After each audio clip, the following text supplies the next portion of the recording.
चियाको चुस्की मार्दै यता घर पछाडितिर यहाँ त हेर्नुहोस् त यो घिरमलाको बोट कति हरियो भयो रहेछ। यहाँ खोर्सानी पनि कति राम्रो भएछ। यो फर्सीको मन्टा जस्तै घिरमलाको मन्टा पनि खाइन्छ। अब टिपौँ है त। अस्ति पनि टिपेको एकदम मिठो भएको थियो अरे सब्जी, मम्मीले भन्दै हुनुहुन्थ्यो।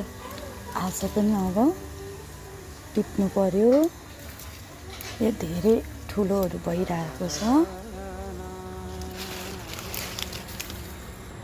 यता भिन्डी पनि यसरी फलिरहेको छ। यहाँ भिन्डीको बेर्ना पनि छ। यति चाहिँ भयो। अब भोलि चाहिँ यसको सब्जी खानुपर्छ। मिठो हुन्छ, मिठो। तपाईहरूले पनि ट्राई गर्नुहोस् ल, घिरमलाको यो मन्टाको सब्जी।